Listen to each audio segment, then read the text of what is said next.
இயேசு கிறிஸ்துவின் இனிய நாமத்தில் வாழ்த்துக்கள்.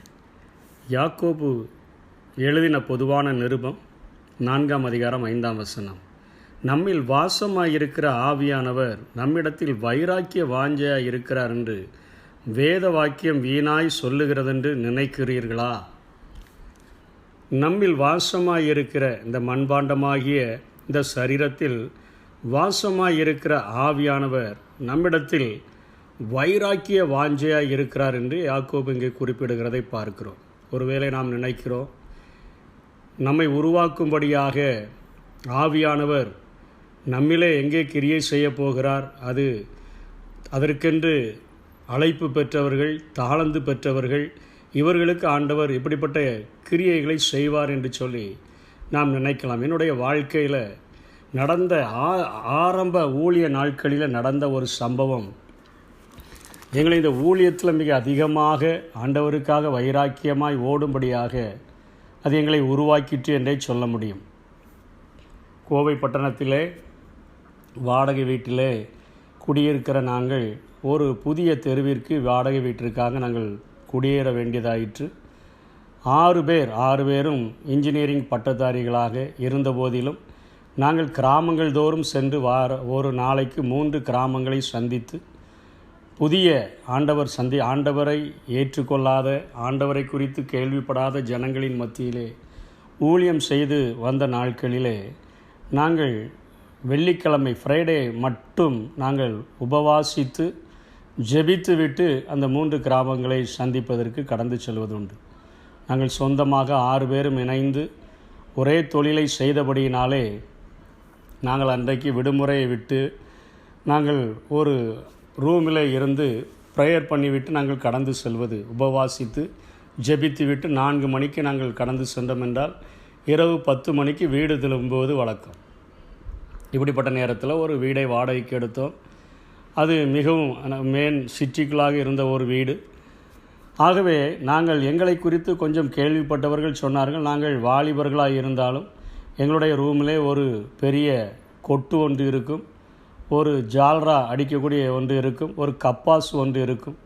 இவைகளையெல்லாம் அடித்து நாங்கள் 6 வாலிபர்களும் சத்தமிட்டு பாடினால் எப்படி இருக்கும், அந்த அளவுக்கு சத்தம் போட்டு பாடுவது வழக்கம். எங்களுக்கு கிடைத்த வீடோ மாடி வீடு. அருகில் குடியிருந்த எங்களை அறிந்த ஜனங்கள் சொன்னார்கள், இந்த வீடு உங்களுக்கு ஒத்து வராது, கீழே இருக்கிற அம்மா பக்கத்து வீட்டிற்கு கிறிஸ்தவர்கள் வந்தால் கூட மாடியிலே பக்கத்திலே குடியிருக்க விடமாட்டார்கள். எப்படி நீங்கள் வாலிபர்கள் என்று நினைத்த உடனே தெரியாமல் உங்களுக்கு வீட்டை கொடுத்திருக்கிறார்கள், எப்படியும் நீங்கள் பாடுகிற நேரத்தில் அல்லது ஜெபிக்கிற நேரத்தில் அந்த அம்மா உங்களை வீட்டை விட்டு வெளியே விரட்டிவிடும் என்று சொல்லி அநேகர் நல்ல விசுவாச வார்த்தைகளை சொன்னது போல சொன்னார்கள். எங்களுக்கு ஒரே கலக்கம். அப்பொழுது நாங்கள் எல்லாரும் வெள்ளிக்கிழமை ஜெபிக்க வேண்டும், புதன்கிழமை குடியேறி இருக்கிறோம், புதன்கிழமை முழுவதும் எங்களுக்கு கிடைக்கிற செய்தி இதுதான். வியாழக்கிழமை இரவு அந்த மொட்டை மாடியில் போய் எல்லாரும் ஜெபிக்கிறோம். நாளைக்கு தினத்தில் 10 மணிக்கு காலையிலே கொட்டடித்து ஜால்ரா அடித்து கப்பாஸ் அடித்து பாடல்கள் மாத்திரமே 1.5 மணி நேரங்களுக்கு மேலாக நாம் பாடி ஆண்டவரை ஆராதித்து அதற்கு பின்பாக தேவ வசனத்தை தியானித்து அதற்கு பின்பாக நம்ம ஊழியத்திற்கு கடந்து செல்வோமே. நாளைய தினத்தில் நாம் இந்த வீட்டிலே இவ்வளவு ஒரு மெயினான இந்த ஒரு சிட்டியில் நாம் ஜெபிக்க முடியுமா என்று சொல்லி நாங்கள் ஆண்டவரிடத்தில் விசாரிக்கும்படியாய் ஜெபித்து கொண்டிருந்த பொழுது ஒரே ஒரு பதில் மாத்திரம் உள்ளத்திலே தெளிவாக தொனிக்க ஆரம்பித்தது. தானியேலை குறித்த அந்த காரியம் முன் செய்து வந்தபடியே, அவ்வளோதான். இந்த வார்த்தைகளை கேட்ட உடனே நாங்கள் தீர்மானித்து விட்டோம், நாளைய தினத்தில் 10 மணிக்கு நாம் ஜெபத்தை ஆரம்பித்து விட வேண்டியதான். தூக்கி தெருவில் பொருட்களையெல்லாம் தூக்கி எறிந்தாலும் ஓகே என்று சொல்லி நாங்கள் 10 மணிக்கு பாயெல்லாம் விரித்து ப்ரேயருக்கு வெளியிருந்து சில சகோதரிகள் வருவார்கள், எல்லாரும் சேர்ந்து நாங்கள் பாடி கொட்டடித்து ஜால்ரா அடித்து கப்பாஸ் அடித்து நாங்கள் பாட ஆரம்பித்து விட்டோம். அடிக்கடி அந்த படியை எட்டி பார்த்து கொள்வதுண்டு. அந்த வீட்டுக்கார ஓனரம்மா மேலே ஏறி வந்து ஏதோ திட்டுகிறதற்கு வருகிறார்களா என்று சொல்லி 1 பாடல் 2 பாடல் 3 பாடல் நேரம் வரையிலும் பார்த்தோம். அதற்கு பின்பாக எங்களுடைய கான்சன்ட்ரேஷன் முழுவதும் முழு ப்ரேயருக்குள்ளாக வந்துவிட்டது. 2, 2:30, 3 மணிக்கெல்லாம் ப்ரேயரை முடித்தோம். கீழே இறங்கி போகும்பொழுது அவர்களுடைய அந்த கீழே உள்ள வீடு சைடு அவர்களுடைய கிச்சனுடைய டோர் பக்கம் வழியாக மாடிக்கு படி உண்டு. இறங்கி போகும்போது பூட்டியிருந்தது. சந்தோஷமாக கிராம ஊழியம் சென்று விட்டோம். 3 கிராமங்களிலும் வல்லமையாய் ஊழியங்களை செய்துவிட்டு திரும்ப வீட்டிற்கு நைட்டு 10 மணிக்கு வரும்பொழுது நாங்கள் எங்களுடைய 2 வீலர்களை எல்லாம் அந்த வீட்டினுடைய சந்தில் பார்க்கிங் பண்ணிவிட்டு படியேற போகிறோம். அவர்கள் 10 மணி ஆகியிருக்கும், தூங்கியிருப்பார்கள் என்று சொல்லி நினைத்தால் எங்களை எதிர்பார்த்தே அந்த கதவை திறந்து வாசலில் உட்கார்ந்து இருக்கிறார்கள். எங்களுக்கு உள்ளே போவதற்கு பயம், 6 பேருக்கும் பயம். அப்பொழுது ஒவ்வொருவராக வேகமாக மேலே போகிறோம். எங்களிடத்திலே எங்கள் வயதிலே கொஞ்சம் கம்மியான 1 வயது கம்மியான ஒருவர் எங்களோடு கூட உண்டு. அவர் மாத்திரம் கடைசியாக கடந்து வந்தார். அவர் வரும்பொழுது அவருடைய கையை அந்த அம்மா பிடித்து விட்டார்கள். நாங்கள் படியேறி விட்டு கீழே குனிந்து பார்க்கிறோம். ஐயோ, ஏதோ நடக்கப் போகிறது என்று சொல்லி நாங்கள் வேகமாக ஓடி போய் ரூமுக்குள்ளாக சென்று விட்டோம். அந்த தம்பி ஒரு அரை மணி நேரம் கழித்து மேலே வந்தான். நாங்கள் நினைத்தோம் அவனை ஒருவேளை அடித்தாலும் அடித்து இருப்பார்கள் போல என்று சொல்லி நினைத்து அவனிடத்தில் என்ன நடந்தது என்று கேட்கும் பொழுது மிகவும் சந்தோஷத்தோடு ஒரு காரியத்தை சொன்னான். நம்மெல்லாம் அடிக்கடி ஆண்டவரை பார்க்க வேண்டும் என்று சொல்லி நினைக்கிறோம். இந்த விடியற்காலை 3 மணிக்கு அவருடைய அந்த வீட்டுக்கார அம்மாவுடைய கணவர் பால் அவர் சப்ளை செய்கிற ஒரு வழக்கமுடையவர். அவர் அதிகாலை 4 மணிக்கெல்லாம் வெளியே கிளம்பி விடுவார்.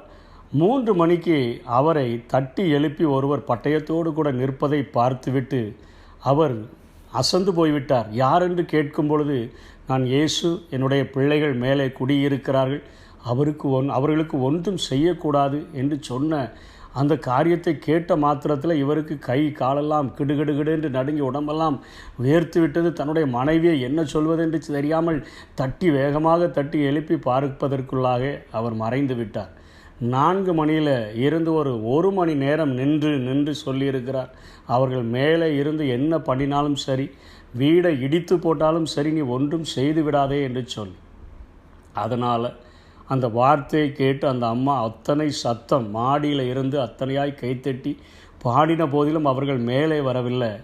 நாங்கள் குடியிருந்த நாட்களிலெல்லாம் அண்டை வீடுகளில் பக்கத்தில் உள்ளவர்களையெல்லாம் அழைத்து கொண்டு, இங்கே கிறிஸ்தவர்கள் இருக்கிறார்கள், ப்ரேயருக்கு வாருங்கள், கிறிஸ்தவர்கள் இருக்கிறார்கள், ப்ரேயருக்கு வாருங்கள் என்று சொல்லி அழைத்து வருகிறது மாத்திரமல்ல, அவர்களும் எங்களோடு கூட உட்கார்ந்து அந்த ப்ரேயர் அட்டன் பண்ணக்கூடிய ஒரு சூழ்நிலைக்கு ஆண்டவர் அவரை கொண்டு வந்து விட்டார். நம்ம மேலே வைராக்கிய வாஞ்சை, நம்ம எப்படிப்பட்ட நிலைமையில் இருக்கிறோம் என்பதை ஆண்டவர் பார்ப்பதில்லை, எவ்வளோ பெரிய அந்தஸ்தில் இருக்கிறோம் என்பதை பார்ப்பதில்லை, எவ்வளோ காலம் ஆண்டவருக்காய் ஊழியம் செய்திருக்கிறோம் என்பதை பார்ப்பதில்லை.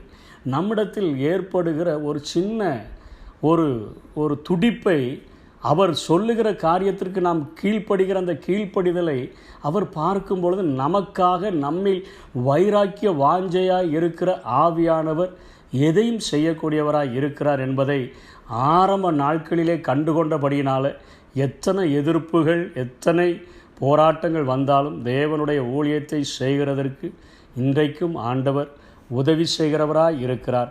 நாமும் இப்படிப்பட்ட காரியங்களிலே ஆண்டவரை விட்டு கொடுக்காதபடி, உலகத்திற்கு ஆண்டவரை விட்டு கொடுத்து விடாதபடி, அவர் மேலே அவர் சொல்லுகிற சின்ன காரியமோ பெரிய காரியமோ நாம் கீழ்ப்படிந்தால் நமக்காக அவர் பெரிய காரியங்களை அவரே இறங்கி வந்து செய்ய முடியும். கர்த்தர் தாமே நம்மை ஆசீர்வதிப்பாராக.